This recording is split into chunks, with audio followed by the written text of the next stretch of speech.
Hi everybody, John Turner.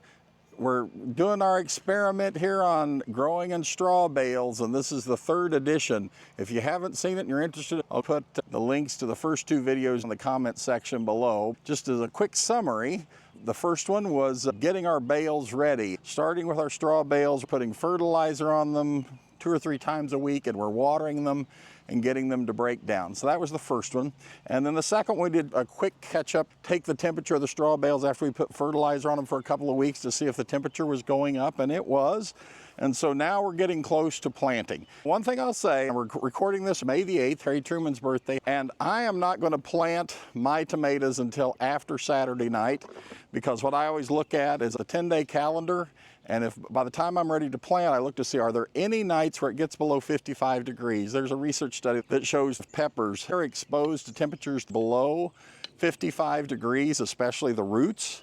It will stunt their growth permanently and significantly negatively impact the production of fruit. So I never plant my tomatoes until I can see on that 10-day calendar that there's no night below 55 degrees. Well, Saturday night, Sunday morning, going into Mother's Day, it's supposed to be in the 40s again, but then if you get past that, it looks like all the temperatures, at least for the next 10 days, are above 55. So I'm gonna go ahead and put my tomatoes in on Monday or later, because that way we'll have no nights. Hopefully it won't get cold again, but be careful. And if you've already got your tomatoes, don't worry about it. I mean, they'll still get fruit, they'll still produce, and they'll bounce back. I want to get optimum production, and so I don't want to plant until I can see there's no nights below 55 degrees. One of the great advantages of straw bales is they will warm up quicker because they have a small space to warm up. I got my handy dandy temperature guide here, and I'm going to see what the temperature is of the soil. Today it got up into the 70s. And that temperature of that soil has done great. The last time we took a reading 2 weeks ago, it was still in the upper 50s, and now we're up to 71 degrees. So that's great. That means those roots, once we get them in after Saturday, they're not going to get stunted. And so that's great that the soil temperature is up into the 70s. Carter's going to follow along here. By the way, Carter had a great track meet season, and he's done with track. And now they've begun the countdown to the end of school, but he's my cameraman, so I couldn't film as much because he was having track practice all the time. So last time we were here, he put these out in March, and today is May the 8th. I must admit, because we have had so much rain, I didn't babysit them as much as I used to. The first step, we got our bales in, we got them all set on the ground. We got our structure set up so that when the tomatoes start to grow, we'll be good. And we began the process of preparing the soil bales, and that's by putting a little bit of fertilizer, watering. And that fertilizer, that high nitrogen fertilizer, accelerates the breakdown, the composting of the bales. We don't want to put too much. Again, it's more into detail there in the first video, because if we put too much fertilizer on them, they'll break down faster, and we don't want to burn them up. So again, we have to be a careful balancing act. I put some fertilizer on last week. You can see a few of the granules that are still left, but I want to check the temperature, and hopefully you've got a thermometer. So again, when we looked at that soil over there, our temperature of our soil is about 71, and you can see that the temperature of the straw bale is 77. So again, they're warmer, they're breaking down. If you don't have a thermometer, and this is just a regular meat thermometer that you can measure it, you can just lay your hand on it. You have to be sort of careful, because if they're getting too hot, one time I came out one night a couple of weeks ago, and the straw bales were up to almost 100 degrees. We would want to plant in a 100-degree straw bale because it would burn the roots. So again, if you lay your hand on them, they feel really warm, you might want to wait, not put fertilizer on them for a week, and wait a little bit. But I know from the temperature that 77 is great, and they say that you don't want to plant in the bale if it's higher than 85, so just use your best judgment and things like that. So we've got them. I don't know if you remember in that first video I showed you, whenever I went to dig down into the straw bales, how hard they were because they were new. Now look at them, they don't even look the same. They've gotten darker, they're brown. You can see they're starting to break down. I can feel they're much softer. And now watch when I put my little shovel here in, it slides in like butter. It was really hard the first time. Now they just break. I can easily slide that in. What the straw bale is doing is it's going to be a big sponge. It's going to hold water and nutrients. We want it that soft like a sponge, so we're in great shape as far as that. The next thing that I want to go through and do now is, since Patty Parker, I'm looking at you. Patty really wanted me to film this because she's ready to put her tomatoes in. So this is one of the tomatoes I've grown from seed. They look great. Now, just a side tip, if I was planting this in the ground, I would break off the few lower leaves and plant it up to here. Tomatoes are one of the rare fruits or vegetables, whichever you want to call it, tomato. They're one of the few ones that they'll grow roots all the way up the stem. And so most things, if you plant them too deep, it'll kill them. A tomato, it actually is great because it would form more roots. But I'm not going to do that in the straw bale, okay? So I'm going to go through and I'm going to put 2 plants in the straw bale. So I'm going to put this one on this end. I'm just going to sort of wiggle it around, make a hole. This is very soft now because it's been breaking down for 2 months. I'm going to wiggle a little hole in there, okay? I'm going to take my tomato out. And then I'm going to slide it and push it down in that hole. Oh yeah, it's got great roots. Very proud of that.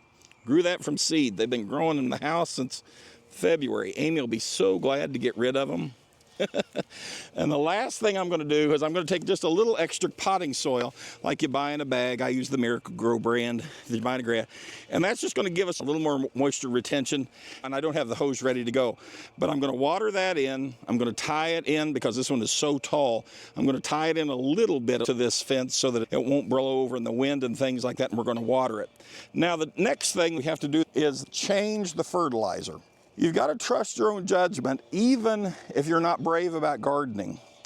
Put about a half a cup of fertilizer every 3 weeks. Now, this bale, one of the great things about it, it holds moisture, but it also drains very quickly, okay? So, especially in the hot parts of the summer, you're going to have to water this probably every day, every other day, because that water will not stand in it. It's constantly running through, and especially when it's in hot temperatures, it'll evaporate very quickly. So you can see I've installed a drip line here. You could do it with your hand and hose if you're only doing a few plants, but I would really recommend buying a drip hose.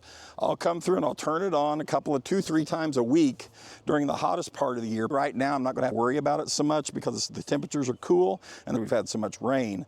But again, the straw bale is an advantage. It drains great. That means the roots will grow better. But the disadvantage is that means it dries out quicker. So you're going to have to figure out how you're going to water it. I would really strongly suggest you put on a drip hose. All my straw bales have drip hose on them. 2 or 3 times a week, I'll come and turn it on, make sure they get really good and soaked. Okay. Then the other thing we've got to do is really keep track of this, folks. You don't want to put too much fertilizer on. About every 3 weeks, we're going to put about a half a cup, maybe 3/4 of a cup to a bale, sprinkle it around on here. But you've got to keep an eye on the plant. If you see that plant, the color is not green. If it gets too dark a green, that means you're putting too much on there. So be careful about that. Sometimes if you put too much fertilizer, it'll even turn the leaves purple. So again, you got to sort of use your judgment. We want it to be a nice, healthy green like that, especially at the top center. If you see it, that's where the first sign of stress will first come. It'll start getting much lighter green, and that means it's probably got a deficiency in fertilizer. That will speed me up of where I'm going to go through and put fertilizer on it quicker. Okay, so again, you got to use your best judgment, keep an eye on the leaves, sort of go through and watch them, make sure, again, that the color is good. If they start getting pale, put a fertilizer on a little earlier. If they're looking good, less is more in this, but you don't want to go too far where the plants get really stressed. So keep an eye on that. The other things you got to go through and do now is you're going to have to transition. Now again, the first video, when we were preparing the straw bales, we had to use a high nitrogen fertilizer. The first number is nitrogen, the second number is phosphorus, and the third number is potassium. When we were preparing them, we wanted that high nitrogen number because that breaks it down faster. Now we're having to make a switch because now we're wanting to grow plants. So we've got to get to a more balanced fertilizer, and every fertilizer that you get will have these 3 numbers on there. So this is a 14, 14, 14. Sometimes you'll get one that will have a higher number the first one and a higher number the last one, and maybe a lower number in the middle. As long as it's balanced in that rough balance area, it's going to be fine, okay? And so now we're transitioning to a balanced fertilizer. We're not focused on breaking down the straw into compost. Now we're focused on growing that plant, and it's got to have a full balanced fertilizer. So again, buy a bag of that, and that bag I'll have about 30 plants out here this year, and that one bag will last me the whole year. So one big 40, 50 pound bag will last you through a year unless you have a whole lot of tomatoes.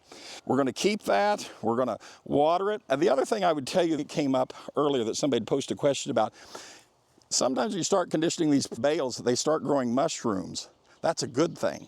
That means it's breaking down, so don't panic about it. You could pull them off if you wanted, but that's a good thing. Just sort of keep an eye on it. I'll water this one in, I'll tie it in, and then we'll see in a couple of weeks. If something happens wrong, in the meantime, I'll do that, and hopefully by the time we do the next video, we'll have everything planted and be good.